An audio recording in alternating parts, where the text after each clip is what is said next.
Mark? Hi, Carol and Stone. Thank you for inviting me for this to talk about this. Um, I want to make sure, can you see my slides Yes, and hear me well? Yes. yes. Okay, so let's get started. I think we have not have a lot of time. So what I want to do today is to share my understanding of history of 228 and White Terror, and also the blacklist, and the impact of those events to the Taiwanese Americans. Let me see if I get the right size. Okay, so before we do that, I need to talk a little bit about the history of Taiwan. History of Taiwan is very international. It started 3000 BC that there was a culture established in Taiwan called Da Penken culture.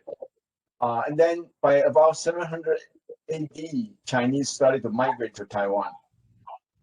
By 1544, the Portuguese settlers passed by Taiwan and they saw a beautiful island. They exclaimed, Ila Formosa. That's why Formosa's name sticks with Taiwan. In 1624, Dutch, they formed a Dutch Formosa. It's essentially a trading post for Dutch Empire. And that lasts for about 38 years. Then at the same time, the Spanish also has a base in the northern Taiwan, and it's called Spanish Formosa. You can find those the remnants, the buildings in those areas in Tainan and in Danshui. Then in 1662, Go Xingye attacked Taiwan, attacked Dutch, and they defeated Dutch Formosa, and then the Dutch then left Taiwan, and then the kingdom of Dongning was formed. And this empire was thinking about recovering in China for the Ming Dynasty. Therefore, Qing Dynasty was very concerned. In 1683, they sent their navy to attack Taiwan, and Taiwan was conquered. And at that time, Taiwan was part of China, but there were no official administration. In 1887, Qing Dynasty established a province in Taiwan. However, this province only lasts for almost 8 years. In 1895, when Qing was defeated by Japan, they ceded Taiwan to Japan. And the Japanese ruled Taiwan for 50 years. By the end of the Second World War, the Japanese returned Taiwan to United Nations. And then Republic of China entered Taiwan. That started the Republic of China rule. So the Republic of China rule has affected me and many Taiwanese Americans most. So in 1945, Taiwan was put under administration control of ROC, this is the Republic of China government, under the UN Relief or Rehabilitation Administration. It was not returned to China. It was just under UN control. So in the 1952 San Francisco Treaty, Japan officially relinquished control of Taiwan. But at that point, they did not mention Taiwan should belong to who, which country. Therefore, Taiwan is essentially the orphan of Asia. There are several events happen in Taiwan. Say the first one, of course, everybody knows is 228 incidents in 1947. I'm going to talk a little bit about that. And then it followed by White Terror and Blacklist period that ranged from 1945 to 1992. During this period, there were several important events. Like martial law was enacted in 1949, then ended in 1987. This is the longest martial law ever exists in the world, in the human history. And then in 1979, there was Kaohsiung incident. And 1 year after that, Lin Jiang-Mai family was massacred on February 28th. And then after that, Chenwenzen Incident occurred. I'm going to talk a little bit more about Chenwenzen Incident later on. And then in 1986, an important milestone, which is Democratic Progressive Party, DPP, was founded. And after that, going down, the ruling party understand that they could not control the opposition anymore, so they lifted the martial law in 1987. So from the 1987, the exiled Taiwanese started to illegally return to Taiwan because we were many of us were blacklisted. You cannot go back to Taiwan. And then a very important event happened in 1989. Long-Rong set himself on fire. He was demanding the government to have 100% of freedom of speech in Taiwan, and that sets a very huge impact for many Taiwanese Americans. So many of the activity then lead to the modification of Article 100 of criminal law. This Article 100 criminal law would not allow freedom of speech in Taiwan, and it was modified in 1992, and therefore after that everything changed. So that leads to the first direct presidential elections in 1996 and first peaceful political transition in 2000. So what happened with 228 is very important in Taiwan history. One of that is you got to understand what happened that had caused the event. The Republic of China sent Chen Yi as a governor to Taiwan to accept Japanese unconditional surrender in 1945. He also brought some administration and military to Taiwan. And these people are not, they don't understand Taiwanese culture and the background, so there were a lot of conflicts. That was right before 228. A couple important things is that there were social and political issues.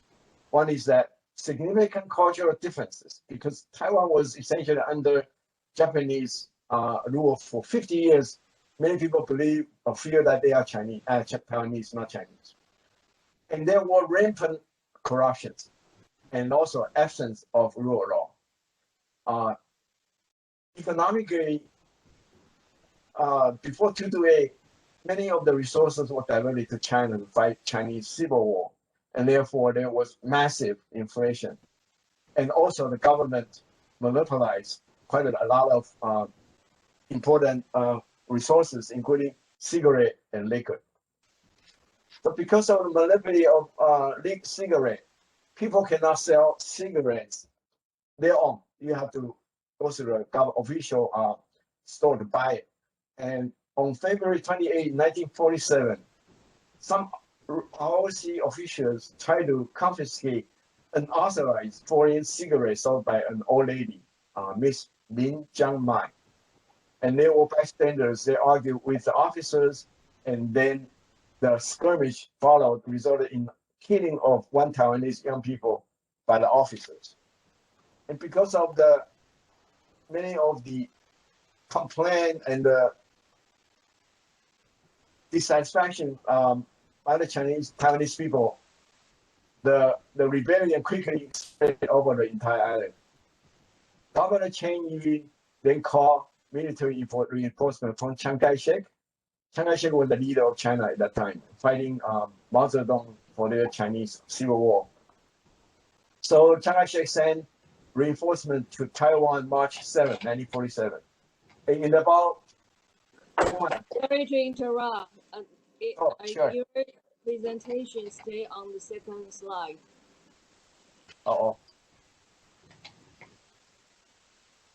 Does it move? No, the slide has been on the first page. It has not been moved.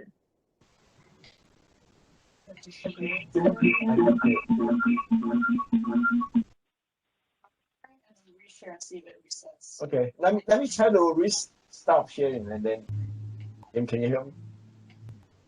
Yeah, I was wondering, you have talked, quite a bit, but it's still 1945. Where is the presentation? Let's try this one. Yeah. Share this one. Wait a minute. Share. This one Yeah, here? this one. This one has.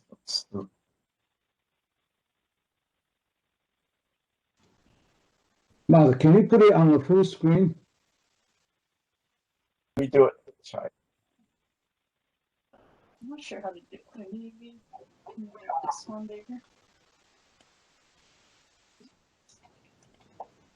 Wait a minute. Actually, let's try the point one again. Okay. Yeah. So hold on. Close it and then open it up again.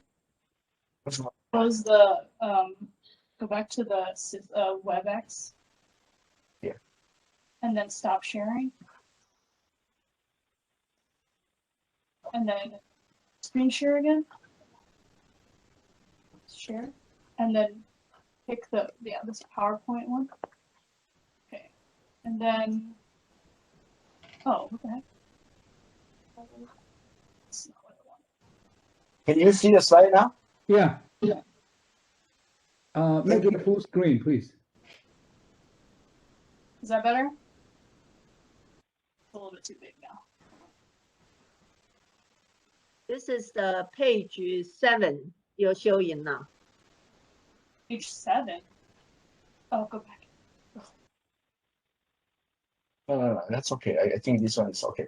Okay, now I'm gonna. It's how is this? Page 8, 4, 5, 6, 7. Oh no, it says you're sharing Microsoft PowerPoint. So I think we can do it from here. Yeah. And then just make it full screen. Yeah, in the bottom, the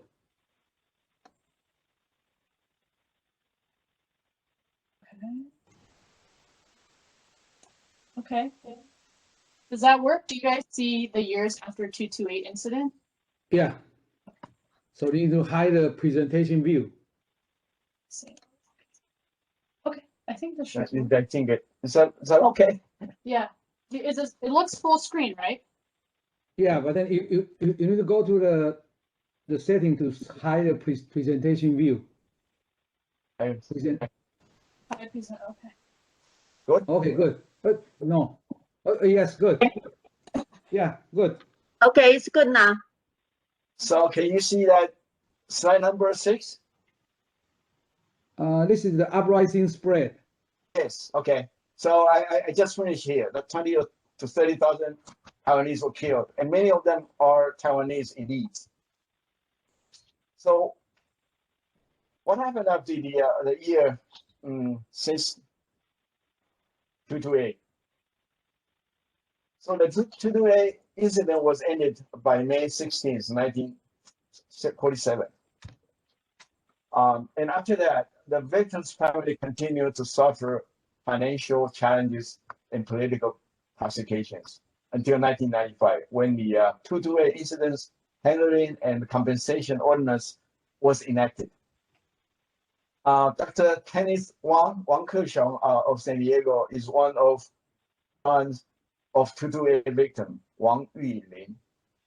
He was the first Taiwanese-born prosecutor in Japan and Taiwan under Japanese rule. He was one of the elites killed by the Kuomintang army. So after that, it started with this white terror period, and it lasted for almost 40 years. The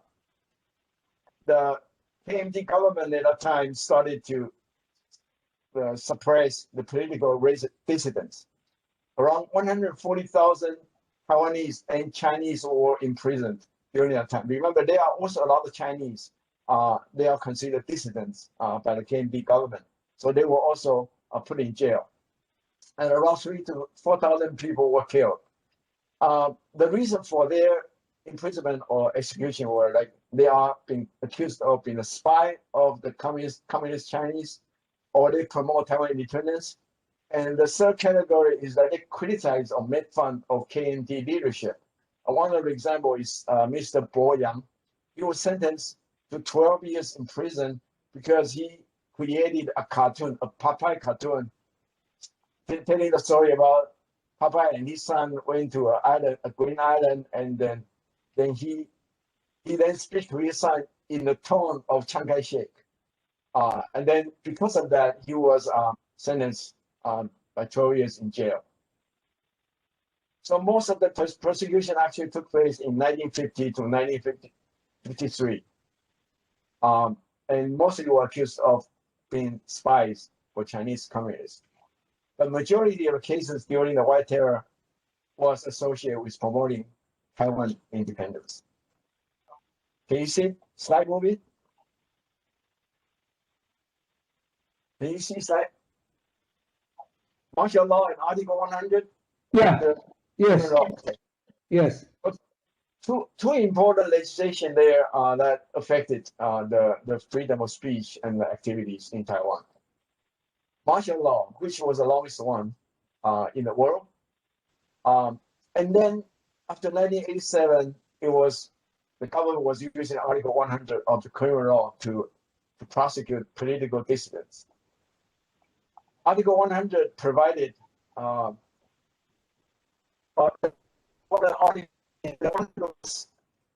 was that if you promote or advocate or do anything related to seditious activities, including peaceful advocacy of Taiwan independence, you will be prosecuted.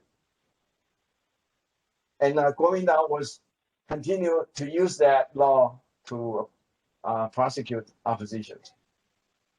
Political opinions, publication, or activities associated with not aligned with common position were prohibited. So there are quite a few events associated with the White Terror era. I just want to mention a few because there were really too many.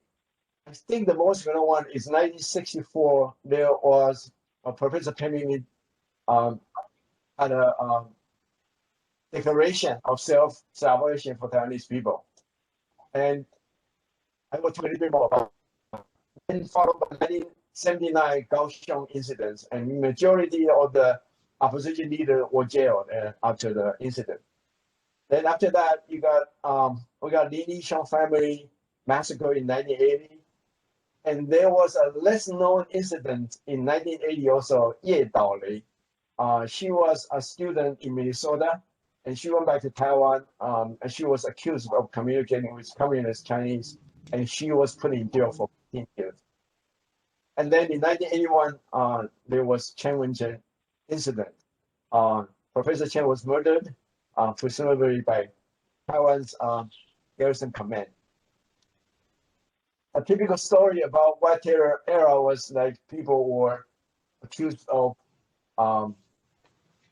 doing something illegal, and they would be grabbed from their home. They would be punished, prosecuted, and then eventually executed. I have my classmates picking up by the military people at night, accusing them of reading the illegal books, and that actually happened to my friend as well. So this is very common during that time. The Penguin and his manifesto is very interesting because he and his two students were trying to publish this declaration of self-salvation for Taiwanese people. But before he was able to print the document in print shop, they were arrested. They were informers reporting their activities to the government. So they are arrested. His two students were sentenced to jail, but Professor Peng was put on house arrest. And they were rescue plan, trying to help him out to get out of Taiwan. So if you read you have a chance to read the book, The Taste of Freedom, written by Professor Peng, talking about how he get out of Taiwan and how he feel freedom is so important for a lot of people. And there was a book on that. And there was another book was written by Doctors Julius and then Milo. It's about how these two people helped Peng Ming to move around in Taiwan and eventually get out of Taiwan. Read those books, it's very inspiring. So in the era of 1947 is also the blacklist time. Many of the people live in international other outside of Taiwan were not able to get back to Taiwan because of the Article 100. And before that was modified, a lot of people cannot go back to Taiwan. In Taiwan, you cannot publish anti-KMT publications. The publishers will be arrested. And the most important person in that time was Mr. Long-Rong. He decided to self-immolate himself because he demanded 100% freedom of speech in Taiwan. And he inspired a lot of people doing the same thing. And in the area out of Taiwan, there was widespread of government informers in university campuses. And based on the informers' report, Taiwan government then created the blacklist. There were at least more than 350 people in the blacklist, and I happen to be one of them. And this is a tool for the government to prevent overseas Taiwanese compatriots from moving back to Taiwan to join the democratic and independence movements. At that time, there were a lot of US reports about the campus spies. This is one of them, Chicago Tribune. You can see many major cities have these issues. There were even congressional hearing about this issue. And there was a very important organization, Rainbow Organization. They have collected all the overseas students movement and the leaders. And the most common thing that happened to us is that your returning visa will be canceled. Mine was canceled. And so in Taiwan at that time, you need to have the returning visa to go back to Taiwan. If your visa is canceled, then you cannot go back to Taiwan. So that's how the blacklist worked. In some cases, if you hold American visa, they even cancel your American visa to go back to Taiwan, So that's many of the people are in the list here. And in more rare cases, there were arrest warrants that was issued for a few people. I will show you later, including many leadership in the Taiwan independence movements. And this is a typical spying report form that shows you what kind of report, kind of information you need to put in for the informer. How many people, what they do, who is the leader, where they do things. And this is very common report for the informers in campus. And because of campus spying incident in everywhere it created, there was a pretty large incidents in North Carolina. It's called North Carolina poster incident. And this is because some students put poster on the campus accusing one of the Taiwanese students as the informers. And they have good reason to say that, to do that. And then they created this poster incidents. We actually uncovered a real report that was sent to the Taiwan government about Mr. Kuo Bei-hong's activity.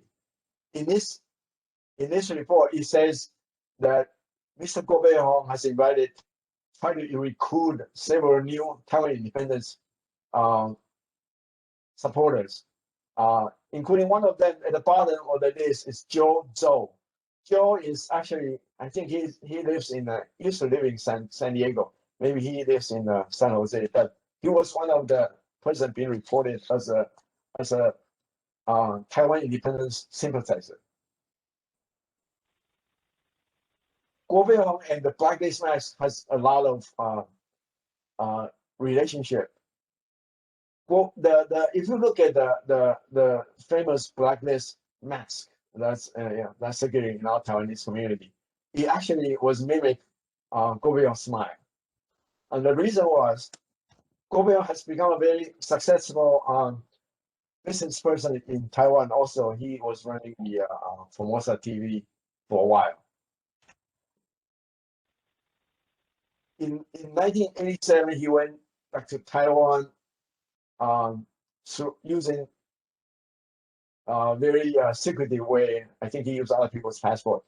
he entered Taiwan, and he went to an open discussion or some political rally stage supporting one of the DPP candidates. At that time, he gave the speech.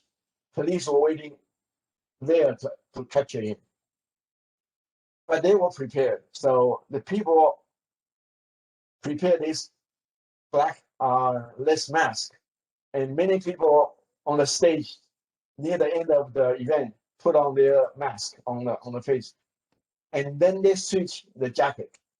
So the police wouldn't be able to figure out. They put a lot of switch the jacket. The police wouldn't be able to figure out who was really Guo Beihong.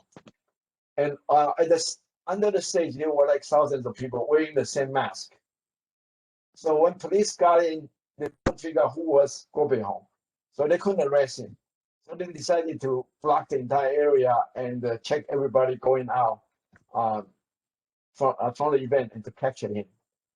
But Guo decided to stay just near the rally site. He didn't go out until the next day. So he was never captured on his first trip to Taiwan. Well, I call that the great escape of Guo Beihong in Taiwan. It's an amazing story. Should make it a movie. So since 1987, the exiled Taiwanese, we call ourselves Salmons, returning home. We started to illegally return to Taiwan, and many of them were arrested and jailed, and leads to the eventual modification of Article 100 of criminal law in 1992. Many people were jailed, including some of you might know, including Xi Xinliang. He was a former DPP chairman. George Chang, chairman, and the General Secretary Wang Ganglu, Guo Beihong, Li Yingyuan, he became the government minister. Now he's the ambassador of Thailand from Taiwan. And Michael, he is FAPA president. Michael was not put in jail, but he was forced to get out of Taiwan because the government don't want him to be there. So on Xiaolin, that's Guo Beihong's daughter's 10th birthday.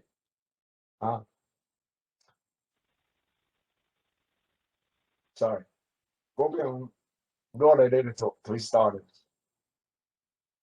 describing his life in jail. And this is the picture. Sorry, I became emotional.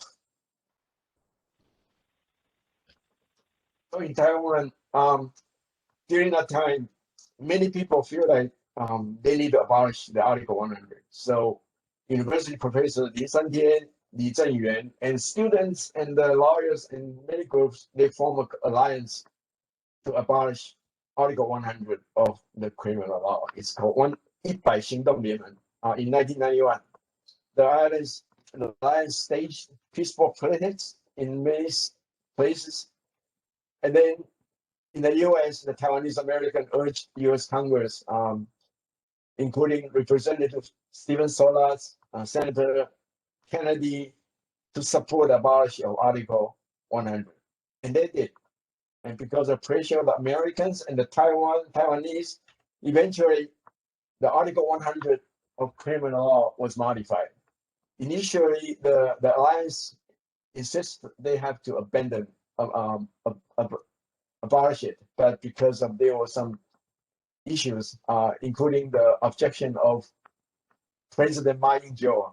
He wasn't president, but he was the Attorney General, so he objected. So then eventually the law was modified instead of abolished.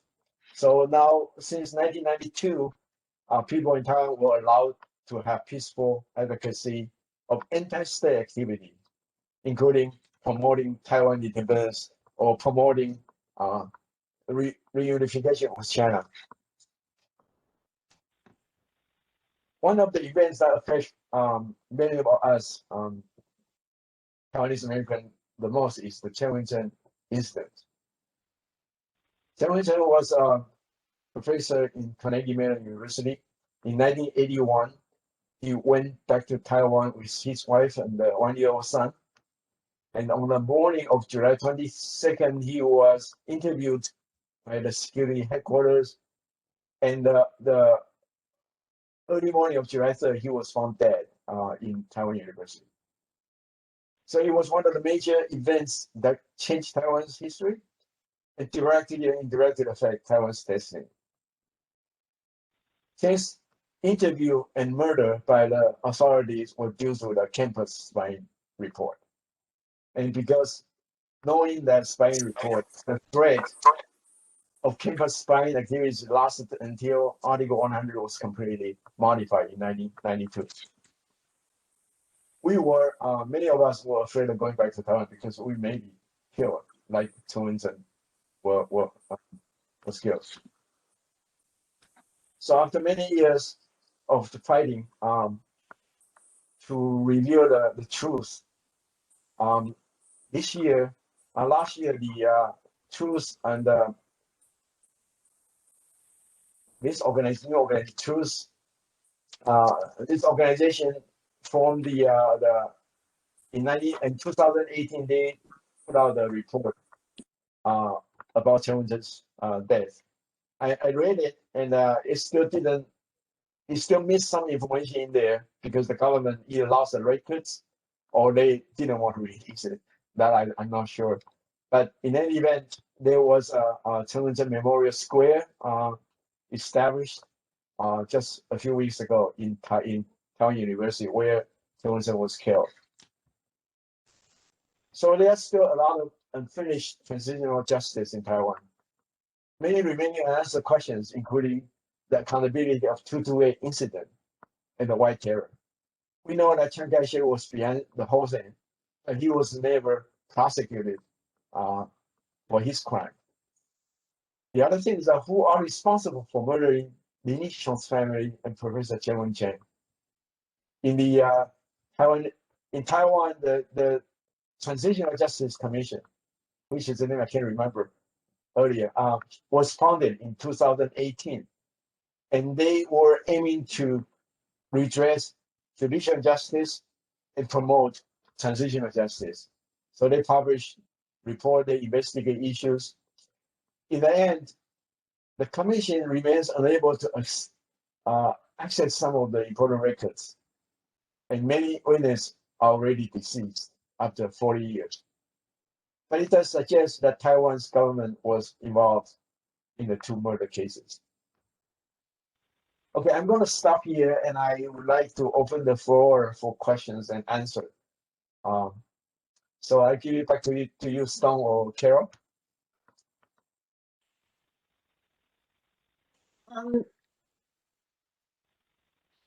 Dr. Gao, can Yes. you hear me? Okay. Yes, can you show the first 6 slides? We missed 5 slides of your presentation. Can you show them to us? Sure.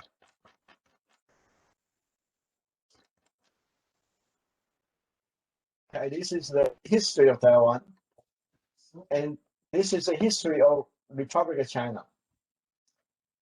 So major events. Can you see that? 1947. I think The one we see now is 228 incident, uprising spread. Mark, you share the wrong app. You should share the PowerPoint. I think this one is not PowerPoint. I think this one might be the Acrobat Reader. Okay. Can you share the PowerPoint? Yeah, share the first few slides. Maybe you should close this one on your desktop so you will not come to this one. Stop again and stop sharing and then re-share again. This one. This one. I don't know. Okay, I have my technical support, my kid, Jan. Okay, yeah. Okay, this is fine. This is fine. Yeah. Okay. So this is the history of Taiwan for the last thousands of years. And then Republic of China from 1945 to now. So what I was saying is that in 1945, Taiwan was given was taken over by United Nations. United Nations gave the governing power to Republic of China. But in 1952, in San Francisco Treaty, Japan never, they only relinquished the control of Taiwan, but they never returned Taiwan to China or ROC. So in the year of follow, in 2047, Tudor incidents happened. And after that, we have so much of white terror and blacklist events. And because of this modification of Article 100 in 1992, the first direct presidential election could happen in 1996. And then there was the peaceful transition of power in Taiwan in 2000. So 228 incident was because of a lot of issues, mostly social and political issues and economic issues. And because of that government monopoly of cigarette and liquor, it created the incidents on February 28th, where the government official was trying to confiscate unauthorized cigarettes from Miss Lin Jiang-Mai. And the bystanders then argue and fight with the officer, and one of them were killed. And that information spread over the Taiwan, and rebellion it started. It spread very quickly.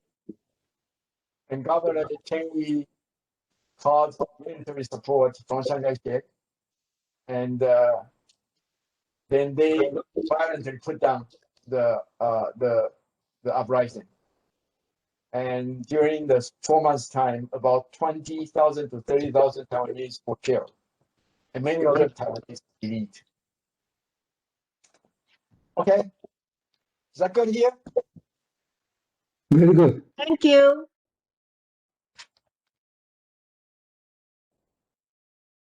All right, so are there any questions, especially from the second generation? Good question. You can end the sharing now, and then we can see everybody. Well, actually, Thank you. thank you for the talk, and it's very, very impressive for the summarization.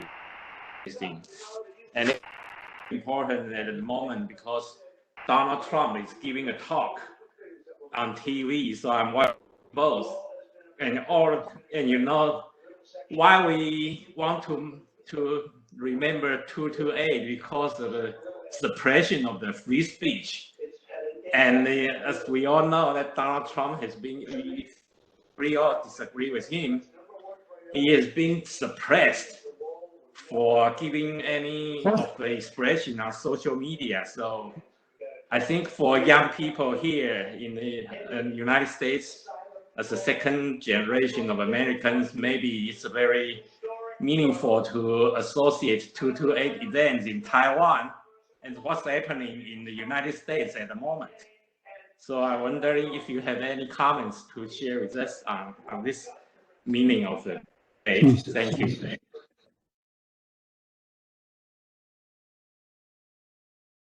Yeah, I object any kind of prohibition of freedom of speech.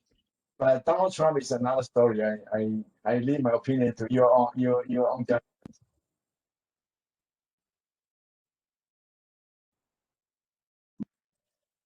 Yeah. So, When you want to ask question, please identify yourself, please, so we know who is asking the question. Hello. hello. Jen, I'm Mark's kid. I was wondering if you could, I remember one time you told me a little bit about what it felt like for you when you found out you were blacklisted and what you did about it. Can you tell us a little bit about that? Remember? what did I do after I found out I was blacklisted? Yeah. How did you feel, and what did you do? What was your response? I came to the United States, and I have some friends who are very pro-Taiwan independent. So in about a week, my name was in Taiwan's newspaper that somebody reported me as the Taiwan independence sympathizer. So of course, all my family started to call me and ask me to not to get involved and all that. Of course, I was concerned. Then, but what can you do? So we just kind of, well, the more we got threatened, the more we feel we need to fight. And so I was concerned about my own safety. But then again, what do you do? So we continue to even do more things, try to promote democracy and Taiwan independence for Taiwan. So that was before my kids were born. When they were born, my priority shifted a little bit. At that time, when they were born, the Taiwanese Americans were trying to move back to Taiwan, fighting this Article 100. And I was not able to do that. I couldn't do it because they were just born. So I decided I would stick around. And I feel ashamed that I was not able to do that with many other people who went to jail.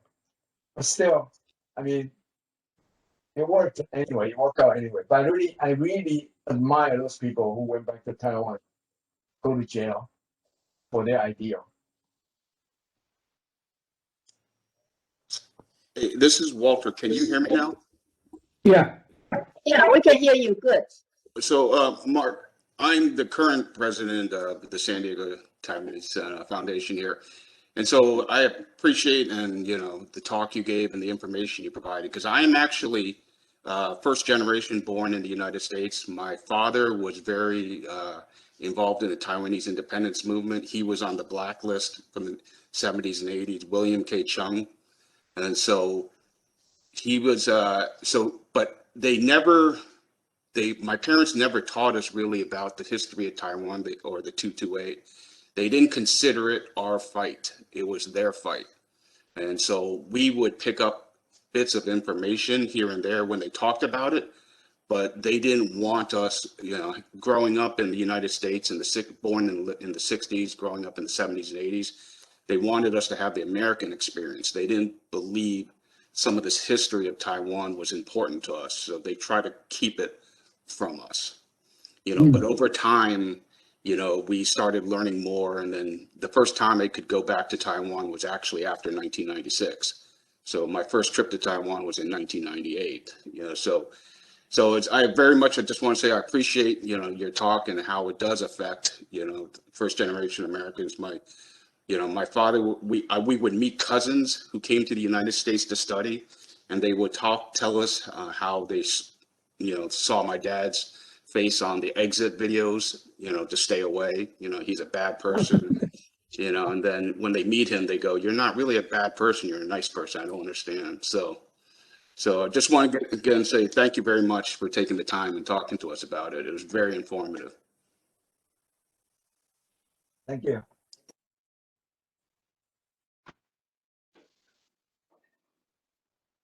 Well, I want to mention also, like my kids I actually talked to my kids about what happened in Taiwan, but sometimes they don't want to listen. That's my problem. But I do try to let them know what happened, why we do this and do that. It's not true. They do listen. Not all the time.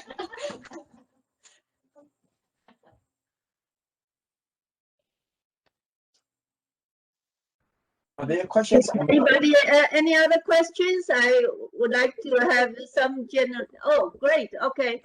Hi, this is Michael Chiu. I live in Irvine, Southern California.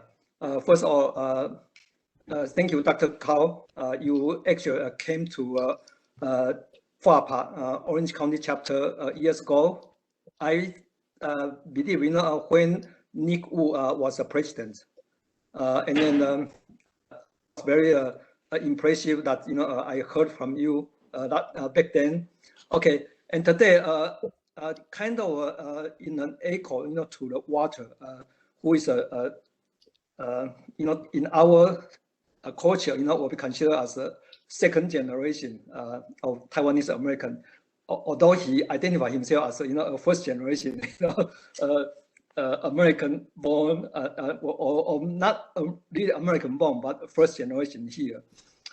My question is kind of around the history of Taiwan before World War II, especially more focus on Japanese ruling for 5 decades in Taiwan.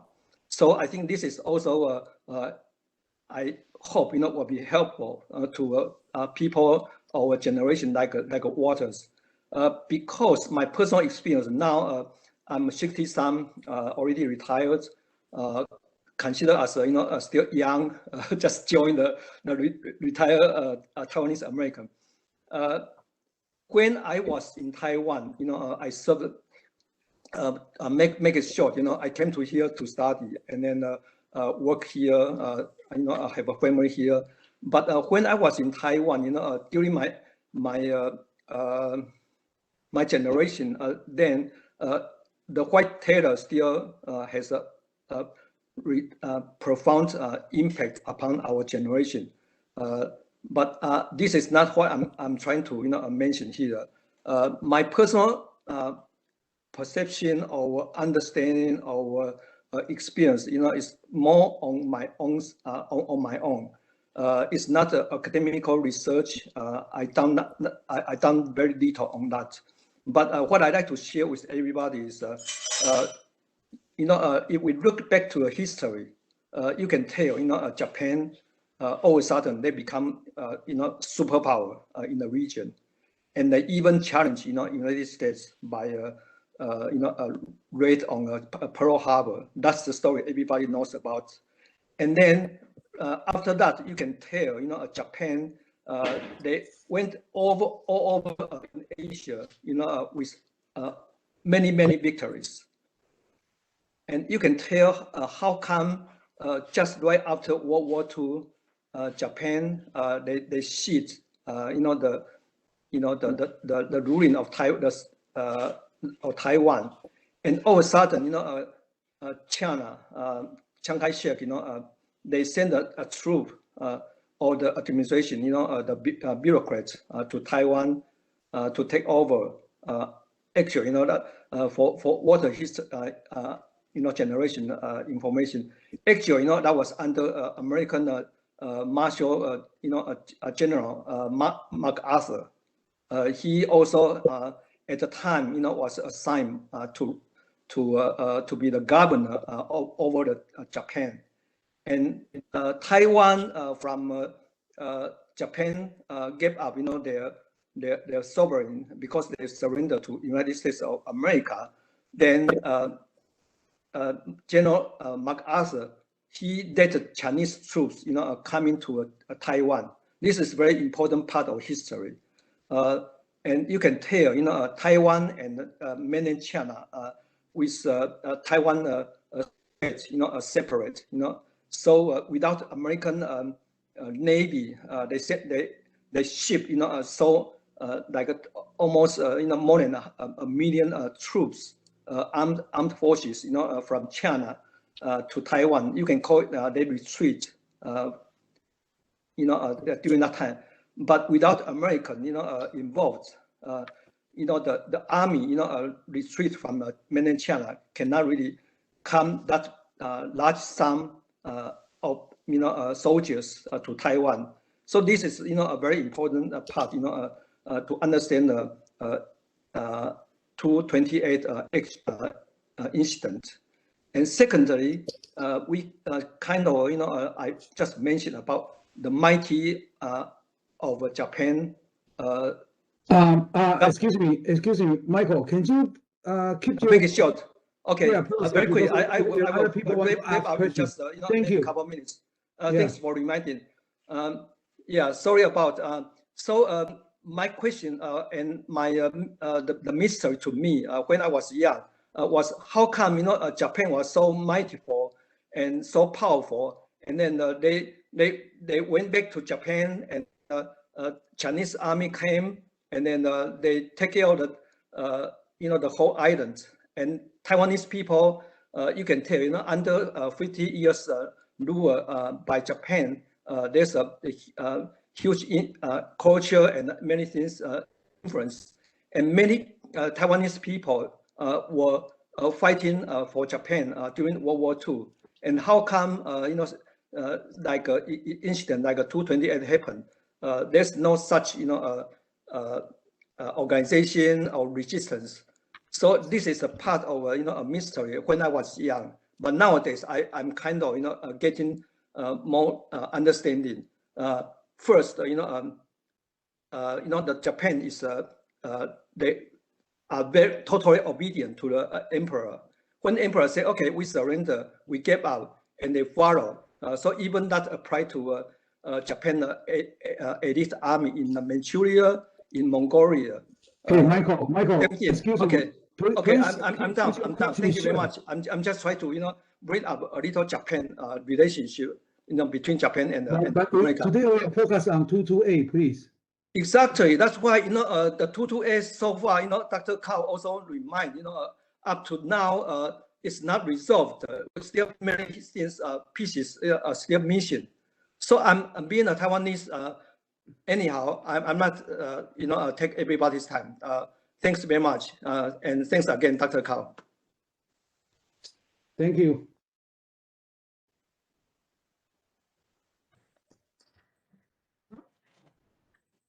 Hi, I'm Sue Ann. Dr. Cao, thank you so much for your lecture. We really appreciate it, and it was very well done. Thank you so much. As a second generation Taiwanese American, I'm friends with Jen. Hi Jen. And we're in New Jersey, by the way. So thank you for having this virtual talk. We hear about 228. It's the thing of legends, right? For us, it's very far removed from what we can imagine. I still don't fully understand how we got from the era of white terror to democracy, and how we're at democratic elections, and what was the main thing that you consider the change? What made that change? And the second part of my question is, are we at risk of ever going back in that direction again? Taiwan's not completely independent. Are we at risk? And as a second generation Taiwanese American, we don't really have a thermometer on, we don't have a barometer right now of what it's like in Taiwan and what the movement is like in Taiwan right now. So are we at risk of ever going back in that direction, or is the movement now in a different direction? Very good. Thank you for the question. That's a very good question. So I think I need to answer that. Regarding how Taiwan become democratic country, I think most important thing is that a lot of people sacrifice their lives, their freedom, and their everything. So a lot of them really, and then the important milestones really are the formation of DPP. Really a strong opposition party makes the ruling party have to think twice to do anything. And then the other important thing, of course, I talk about the two laws, the martial law and Article 100 of the criminal law. When they were abolished, that really created the space for people to speak freely. And from there, then the democracy was developed. But I think a very important thing I did not emphasize a lot is the U.S. support. And that Taiwanese Americans did a lot of things for that in that area. We asked a lot of congressional hearings, and then we asked congressmen to go to Taiwan or to say something about Taiwan to support democracy.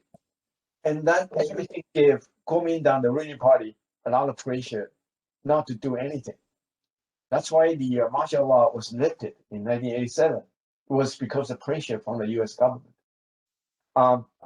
Regarding the second question about the risk of Taiwan, in the future. This is a very difficult situation. Taiwan is not really recognized by a lot of countries, and I think that's why people were thinking if we can enter WHO or we can enter United Nations, then we will have better security guarantee. But that's difficult to do because if your country has not decided that what do you want to do with your own constitution, that's the first step that the Taiwanese people have to move on to, because the constitution is in China and Mongolia. So that's definitely not gonna fly in the international arena. So first thing, of course, they have to get a new constitution. They have to change the name, and then they can get the national support, and then eventually enter the international community as a sovereign country. But before that happens, a very important thing is that we need U.S. support. And without U.S. support, nothing is going to happen. So that's why I think our job as Taiwanese American can do to help Taiwan is to guarantee Taiwan's security in the next decades. We don't know Taiwan independence when it's going to happen. It may happen tomorrow. You remember when China collapsed. So we don't have a timeline for that. But security guarantee and the status quo, maybe there's something that we can help out.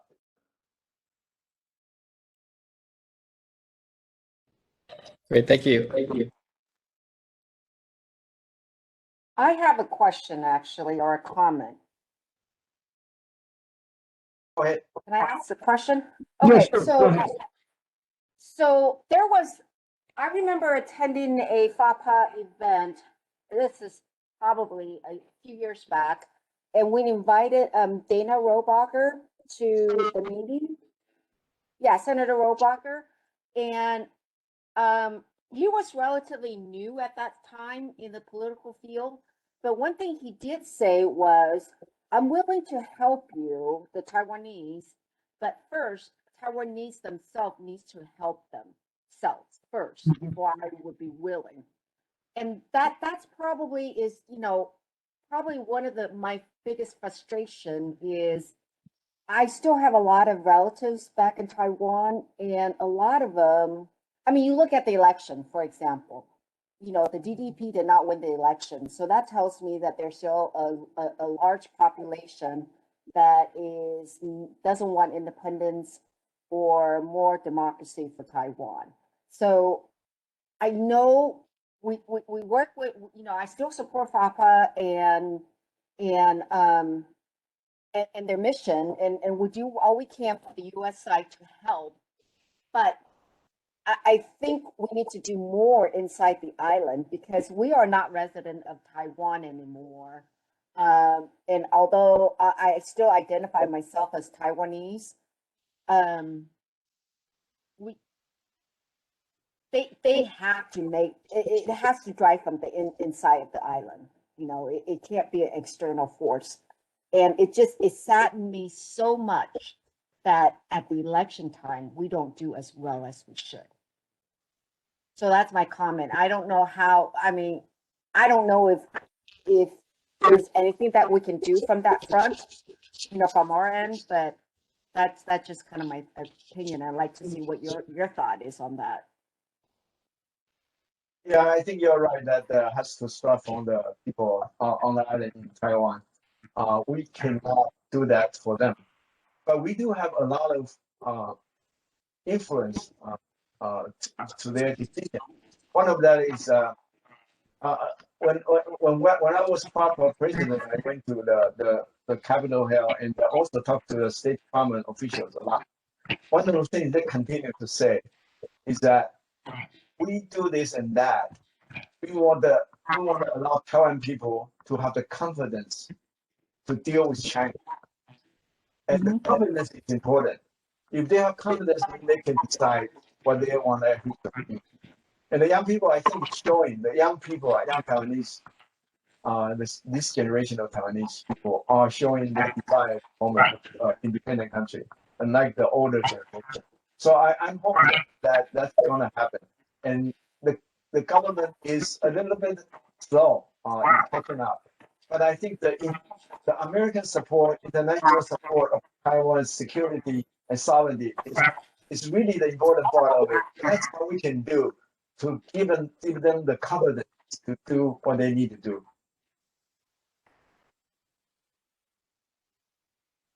And one last comment I have is I really support events like this where things are more, conducted in English.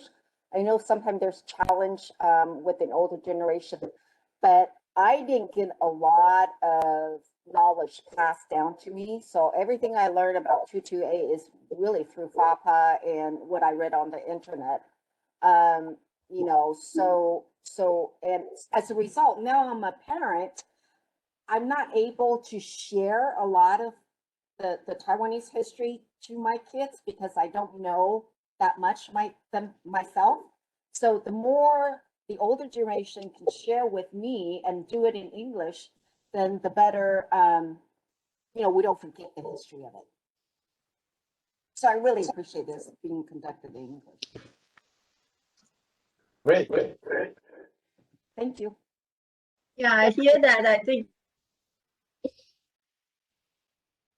this seminar in English because we realize that actually a lot of second generation have questions.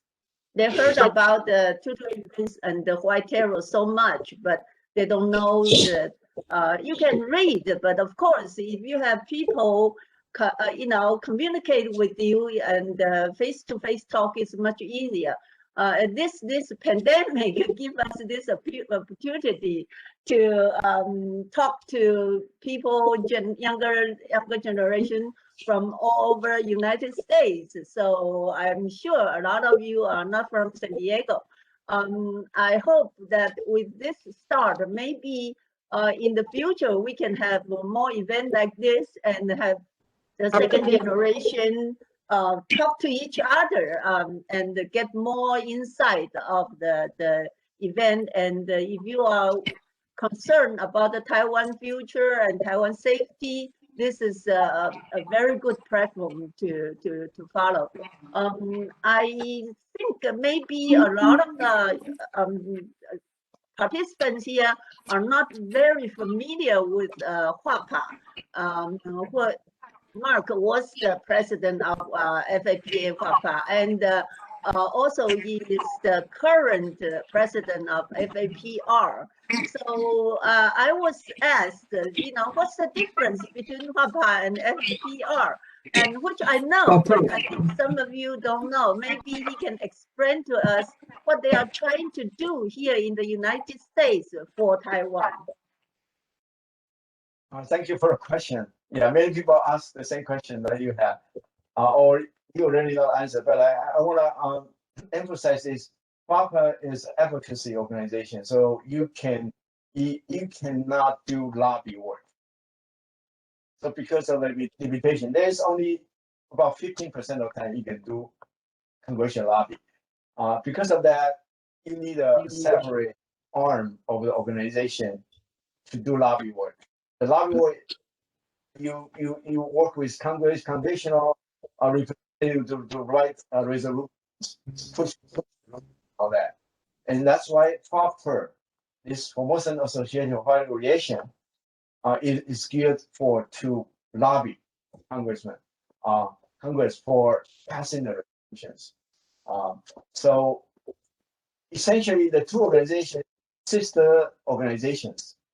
But FAPR, because lobby activity, the donation to FAPR cannot be tax deductible. So that's a major difference. But FAPR has been doing a lot of work in the recently. I think when we became the president, that we cannot pass big law in the separate divided Congress. So we pass out big resolution into small, including Taiwan Travel Act, others, because of smaller resolution, they're easier to pass. Then, well, our office, FAPA office, study to work with FAPA to draft the resolution, to work with congressmen, and through FAPA, we were able to push the lobby work in the Congress and to get those bills passed. So I think the two organizations can work very effectively together. FAPA by itself cannot do a lot of lobby, so that's the limitation.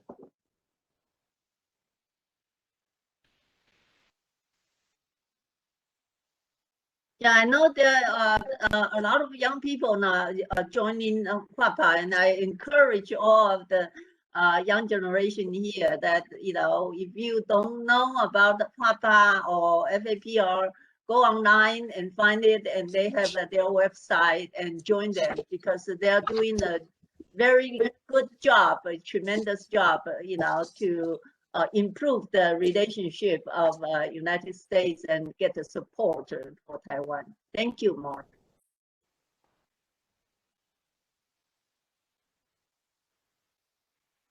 Any other questions?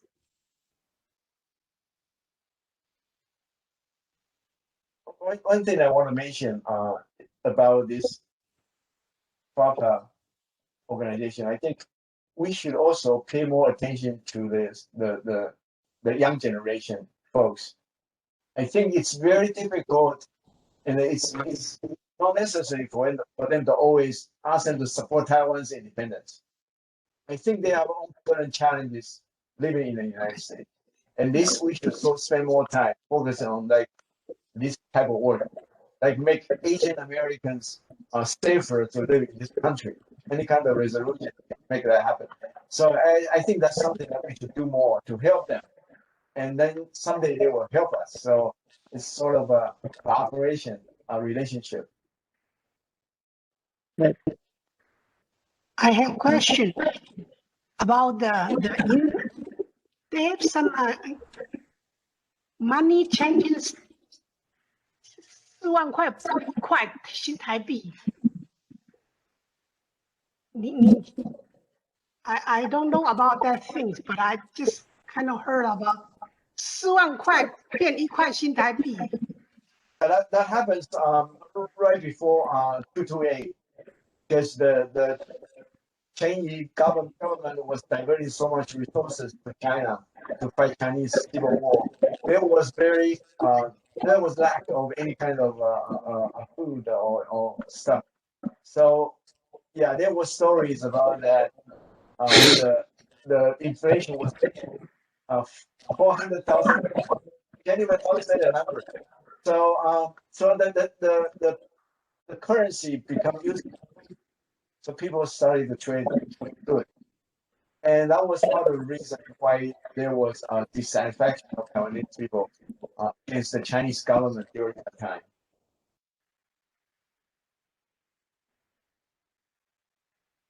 Yeah, I also think there is an important thing in the 228 event that maybe we downplayed, because you know, I think the massacre was mainly to wipe out all the elite of Taiwan, because a lot of lawyers and doctors were targeted. You know, they just used the excuse to target the elite, you know, group of Taiwanese. That's why, you know, when you want to wipe out the culture, that's the way to do it.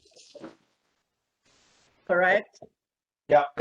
When I came to this country, my mother told me specifically, don't get involved with any kind of politics. When I was in Taiwan, they always told us, you guys just listen, don't say anything, because they are so afraid of this 228 and the White Terror era's stories, and they were afraid that we may be arrested by the government for anything we say or we do. Yeah, I remember when I was young in Taiwan, that even when you are listening to radio, they will tell you, be careful, you know, people are listening. And if you switch to the, you know, just got the channel wrong, and then you might be in trouble. Al, Christine. I'm in New Jersey. I have a question. Can you elaborate more about when you found out you were blacklisted?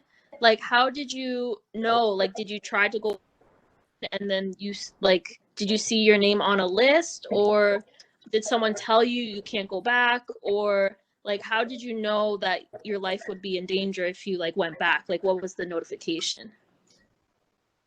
Yeah, a few events I can describe that to you, Christine. First is that I have one of my relatives in Taiwan was a judge, so he has information to tell me that I have to be very, very careful. I am being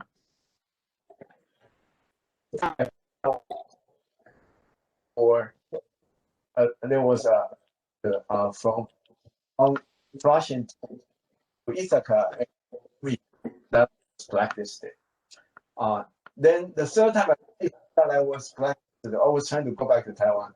So I brought my passport to the consulate in Kansas City, and the consulate general in Kansas City wanted my wife, wanted to talk to me.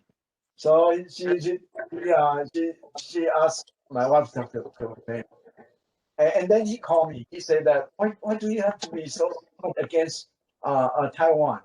And is there anything I can do to make you less aggressive? And I said, yes, very simple, 3 things: lift martial law and release this prisoner. Release that. And they said, I cannot do it. This is beyond my pay grade. Okay, that's fine. So I said, there's nothing more we can do. So they just essentially didn't want to give me the chance to go down. My wife went back down by herself. If I may add a little bit, Mark came to US in 1979, and I have to wait for 6 months before I can come here, because that's the rule at the time by the KMT government. And so 1 week after he came here, the news in Taiwan, Central Daily News, had a report and with his name on it that's what he mentioned, that he's Taiwan independence advisor. So that's the first time I knew. And then also, since we were married, so my mother-in-law routinely, before I came here, routinely got a call by a about every few weeks, just checking up on her son in the US. They say, how are you doing and how are you doing? So that's how they generally scare you, if you will, right? And then after I came here, even my mom started to receive phone call in Taiwan. And my mom said, don't do anything. You guys, just go about your own business. Don't get involved with anything. I mean, she was being subtle, but I can tell what she's talking about. Did I miss something? Did you say you come here in 1 week? You are in the blacklist? She was, yeah. His name was on the newspaper in 1 week. What did you do? That might be the record. You get in trouble in 1 week. Oh my God. Because all my good friends are Taiwan independence. Yeah, I think I just want to make a small comment is that I think one of the saddest thing for the people on the blacklist is that many of them cannot even go back to attend their parents' funeral. That's what I heard, and then it happened to my relative too. When their dad or mom died, the Taiwanese government would not let them go back to Taiwan to attend the funeral. That for me that was the saddest thing happened during all this thing. Of course, the many people lost their life. That's even, of course, that's the worst sacrifice the people can do. But then there are a lot of people cannot even attend their parents' funeral at the end. So that was really, really bad. Right, and just another point. I'm very, very close to the initial 228 events, just about several hundred yards from us. And that's how my parents are so afraid, because they saw what happened. They saw what happened. And therefore, we're not allowed to talk about anything about 228, period. That's it. Yeah, I think there is a lot of gruesome things in 228 that we didn't expose here, but I have heard relatives and all kind of stories, and my sister-in-law was walking down from the train and down to going home from school, and they are shooting people, have people kneel down on the side of the road and shooting people. That's to scare most. It's just trying to scare other people. Say you better stay put and don't do anything.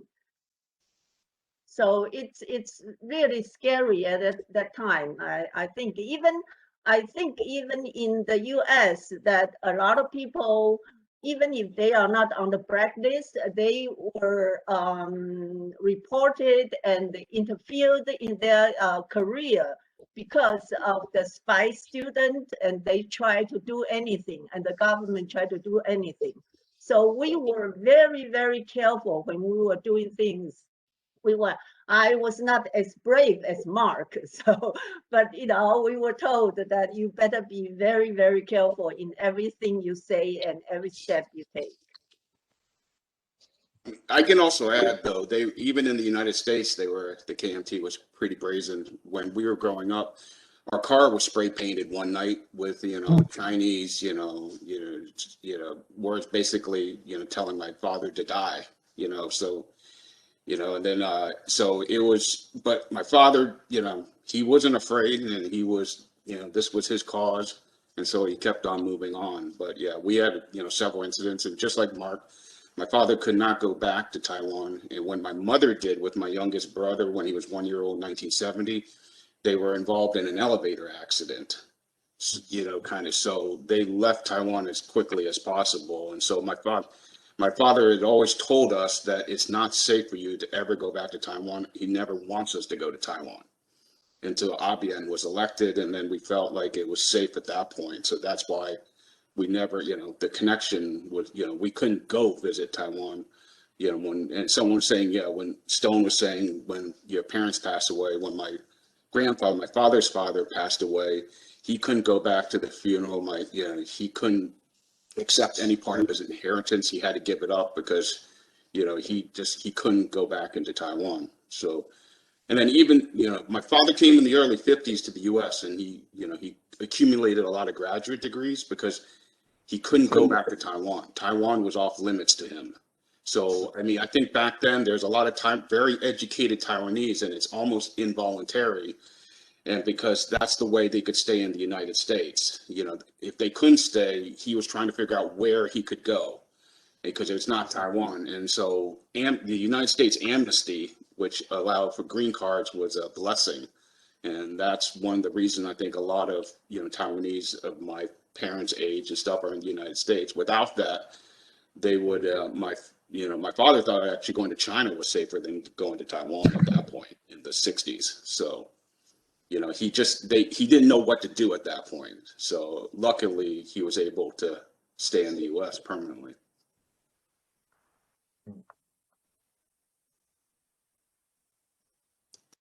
Anybody else have any comments or questions?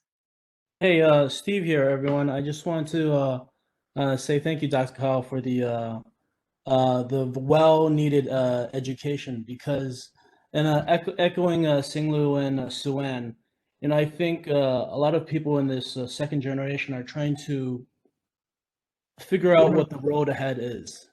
And the best way to do that is to learn from the past.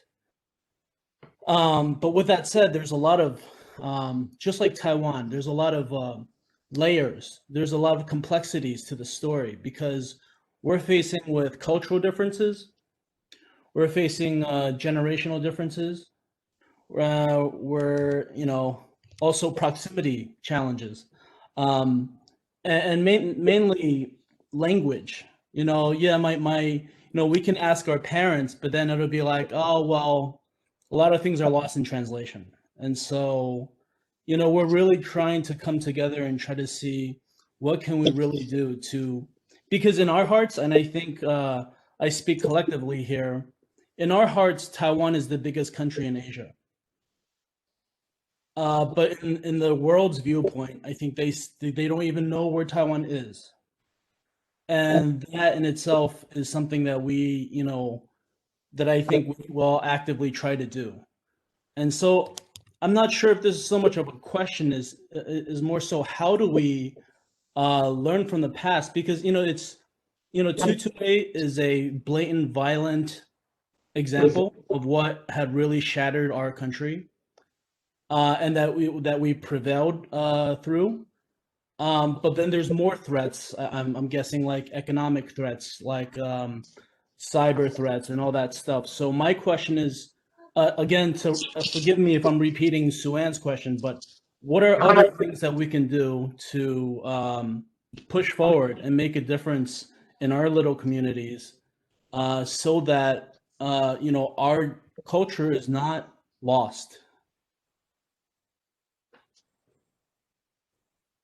Thank you, for the question. I think that's well, we actually are doing something here in New Jersey. That we have the in Princeton University that we have the bi-monthly advocacy.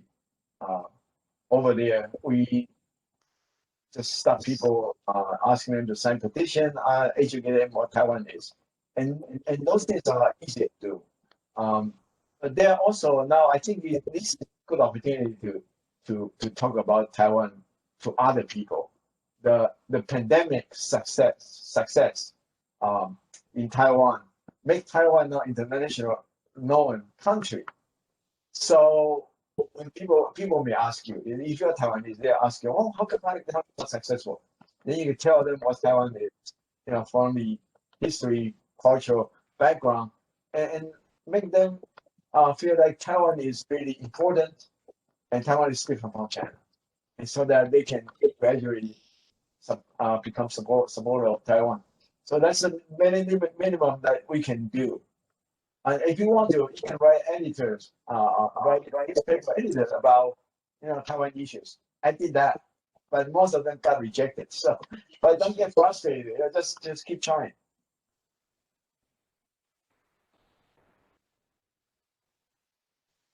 Thank you.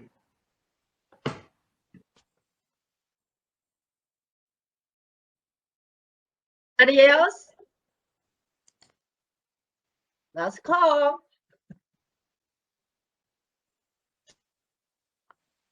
Okay, if we don't have any further question, then thank you, Dr. Gao.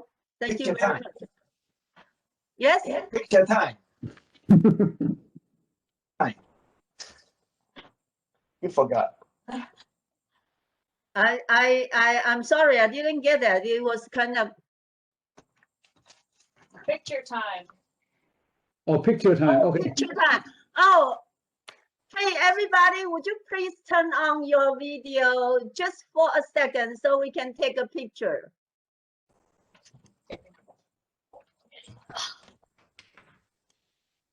Great, hurry up. I am supporting my back. We are not going to send this back to Taiwan. Well, actually, Taiwan is a freedom country now, so there is no issue there. So, okay, great, excellent.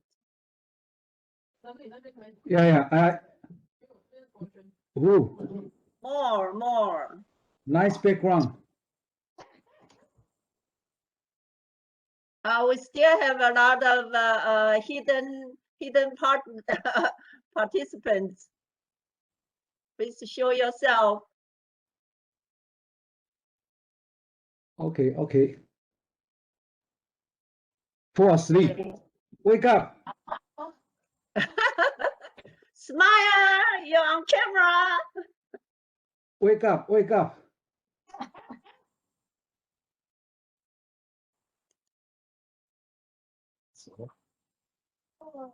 Rola, hi Rola. Can you take some?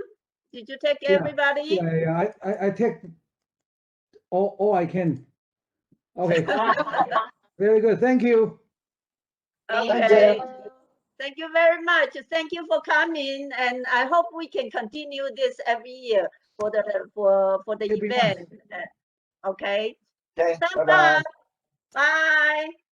Thank you. And if you are from out of states, please visit San Diego Taiwan Center when you are in the area. We'd love to see you. Thank you. 蒋主任，多谢。Bye. Bye-bye. Bye. Thanks, Sumei. Thank you. Bye. Bye, Carol. Bye bye. I said bye, Mark, Carol. 多谢啊，谢谢。多谢。Yeah. Can I get a copy of the slides? Are those available to send out? I will send it to Carol, and you can ask Taiwan Center to send it to you. Okay. Okay. Any one of you would like to have a slide? Please, just email to taiwancenter@gmail.com. Okay. Okay. Thank you. And most likely we'll post this Good to on see you, YouTube. Amy. Oh, you post on YouTube? Okay. Yeah. Right. Good to And see if you. you just want the slide, you can email me. Okay. TaiwanCenter@gmail. Yeah. Yes. Okay. You should Thank know you. that, Amy. I know Stone, right, is still at TaiwanCenter@gmail. Okay. That's good. Okay. Thank you. Thank you. Bye-bye. Talk to you later. Thank you for the Bye-bye. invitation. Bye-bye. 多谢，Mike。